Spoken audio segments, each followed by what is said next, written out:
ಸಿಹಿಯ ಹಬ್ಬ ಸಂಕ್ರಾಂತಿ ಅಷ್ಟೇ ಅಲ್ಲ, ಎಳ್ಳು ಬೆಲ್ಲದ ಹಬ್ಬ ಕೂಡ ಸಂಕ್ರಾಂತಿ.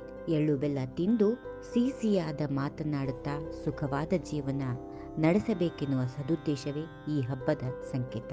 ರೈತಾಪಿ ಜನರು ತಾವು ಬೆಳೆದ ಬೆಳೆಗಳನ್ನ ರಾಶಿ ರಾಶಿ ಹಾಕಿ ಧಾನ್ಯ ಲಕ್ಷ್ಮಿಯನ್ನ ಪೂಜಿಸುವುದು, ಪಶು ಪಕ್ಷಾದಿಗಳನ್ನ ನೆನೆದು ಪೂಜಿಸುವುದು ಈ ಸಂಕ್ರಾಂತಿ ಹಬ್ಬದ ವಿಶೇಷ.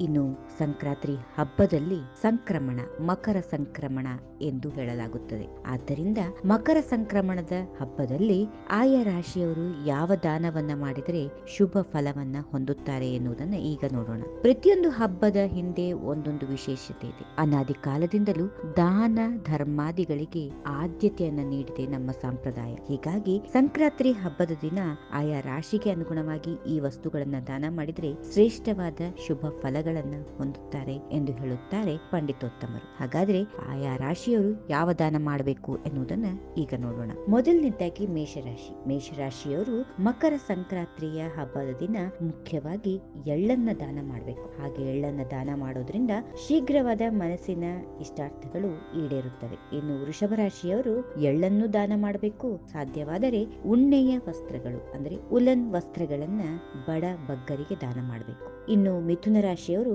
ಸೊಳ್ಳೆ ಪರ್ದ ಅಥವಾ ವಸ್ತ್ರ, ಎಳ್ಳು ದಾನ ಮಾಡಬೇಕು. ಕರ್ಕ ರಾಶಿಯವರು ಎಳ್ಳು ಹಾಗೂ ವಸ್ತ್ರದಾನ ಮಾಡಿದಲ್ಲಿ ಶುಭ ಫಲಿತಗಳನ್ನು ಹೊಂದಬಹುದು. ಸಿಂಹ ರಾಶಿಯವರು ಕಂಬಳಿ, ಎಳ್ಳು ದಾನ ಮಾಡಿದ್ರೆ ಉತ್ತಮ ಫಲ ಪ್ರಾಪ್ತಿಯಾಗುತ್ತದೆ. ಇನ್ನು ಕನ್ಯಾ ರಾಶಿಯವರು ಎಣ್ಣೆ, ಎಳ್ಳು, ಹೊದಿಕೆ, ಉದ್ದಿನ ಬೇಳೆಯನ್ನ ದಾನದ ರೂಪದಲ್ಲಿ ಬಡಬಗ್ಗರಿಗೆ ನೀಡಬೇಕು. ತುಲಾ ರಾಶಿ ಎಣ್ಣೆ, ಹತ್ತಿ ಬಟ್ಟೆ, ಸೊಳ್ಳೆ ಪರದೆಯನ್ನ ದಾನವಾಗಿ ನೀಡಬೇಕು. ವೃಶ್ಚಿಕ ರಾಶಿಯವರು ಅಕ್ಕಿ, ಹೆಸರು ಬೇಳೆ, ಮೆಣಸು, ಲವಂಗ, ಜೀರಿಗೆ ಇಂಥ ಸಾಂಬಾರು ಪದಾರ್ಥಗಳನ್ನ ದಾನದ ರೂಪದಲ್ಲಿ ಕೊಡಬೇಕು. ಧನುರಾಶಿಯವರು ಮಕರ ಸಂಕ್ರಾಂತಿಯಂದು ಎಳ್ಳು ಹಾಗೂ ಧಾನ್ಯವನ್ನ ದಾನ ಮಾಡಬೇಕು. ಇನ್ನು ಮಕರ ರಾಶಿಯವರು ಎಣ್ಣೆ, ಎಳ್ಳು, ಹೊದಿಕೆ, ಪುಸ್ತಕಗಳನ್ನ ದೇಣಿಗೆ ರೂಪದಲ್ಲಿ ನೀಡಿದ್ರೆ ಉತ್ತಮ. ಇನ್ನು ಕುಂಭರಾಶಿಯವರು ಎಳ್ಳು, ವಸ್ತ್ರದಾನ, ಹೊದಿಕೆ ದಾನ ಹಾಗೂ ಸಬ್ಬಕ್ಕಿ ದಾನವನ್ನ ಮಾಡಿದ್ರೆ ಉತ್ತಮ. ಇನ್ನು ಕೊನೆಯದಾಗಿ ಮೀನರಾಶಿಯವರು ಎಳ್ಳು, ಬೇಳೆ, ಹೊದಿಕೆ, ಸೊಳ್ಳೆ ಪರದೆಗಳನ್ನ ದಾನ ಮಾಡಿ ಕೃತಾರ್ಥರಾಗಬೇಕು. ಹೀಗೆ ಹಬ್ಬದ